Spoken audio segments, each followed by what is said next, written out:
നിങ്ങളുടെ ജീവിതത്തിൽ ഏതെങ്കിലും ഒരു കാര്യത്തിന് വേണ്ടി ഒരുപാട് നാളുകളായിട്ട് ആഗ്രഹിക്കുന്നവരാണെന്നുണ്ടെങ്കിൽ അങ്ങനെയുള്ളവർക്ക് വേണ്ടിയിട്ടുള്ളതാണ് ഇന്നത്തെ നമ്മളുടെ റീഡിംഗ്. അപ്പോൾ ഒരുപാട് നാളുകളായിട്ട് അതിനു വേണ്ടി തീവ്രമായി ആഗ്രഹിച്ചിരിക്കുന്നവരായിരിക്കാം, അതിനുവേണ്ടി മാനിഫെസ്റ്റേഷൻസ് ചെയ്യുന്നവരായിരിക്കാം. അപ്പോൾ യൂണിവേഴ്സ് ഈ ഒരു സമയം നിങ്ങളോട് എന്താണ് പറയാൻ ആഗ്രഹിക്കുന്നതിനെക്കുറിച്ചൊന്ന് നമുക്ക് നോക്കാം. അപ്പോൾ നിങ്ങളുടെ മനസ്സിലുള്ള ആ ഒരു ആഗ്രഹം വിചാരിച്ചുകൊണ്ട് തന്നെ കാണാനായി ശ്രമിക്കുക.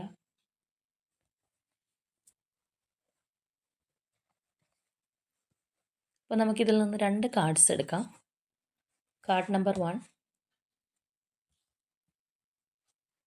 And card number 2. ഈ 2 കാർഡ്സിൽ നിന്ന് ഒരു കാർഡ് തിരഞ്ഞെടുക്കുക. അപ്പോൾ നമുക്ക് നോക്കാം കാർഡ് നമ്പർ 1 ചൂസ് ചെയ്തവർക്ക് എന്താണ് വന്നിരിക്കുന്നത് എന്നുള്ളത്.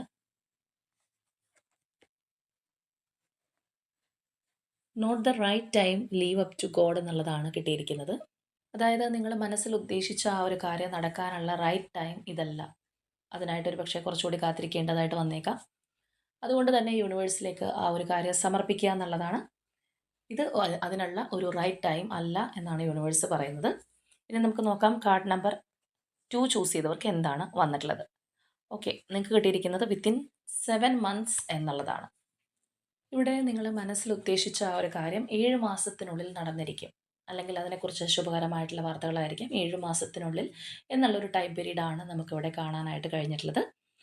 അപ്പോൾ തീർച്ചയായിട്ടും നിങ്ങളുടെ മനസ്സിലുള്ള ആ ഒരു ആഗ്രഹം എന്താണോ, അല്ലെങ്കിൽ നിങ്ങൾ കാത്തിരിക്കുന്നത് എന്താണോ, അത് എത്രയും വേഗം നടന്നു കിട്ടാനായിട്ട് യൂണിവേഴ്സിൻ്റെ ബ്ലെസ്സിങ്സ് നിങ്ങൾക്ക് ആവശ്യമാണ്. അപ്പോൾ യൂണിവേഴ്സിൽ ട്രസ്റ്റ് ചെയ്യുക. നിങ്ങളുടെ ആഗ്രഹം യാതൊരു തടസ്സവും കൂടാതെ നടന്നു കിട്ടാനായിട്ട് യൂണിവേഴ്സിനോട് ക്ലെയിം ചെയ്യുക.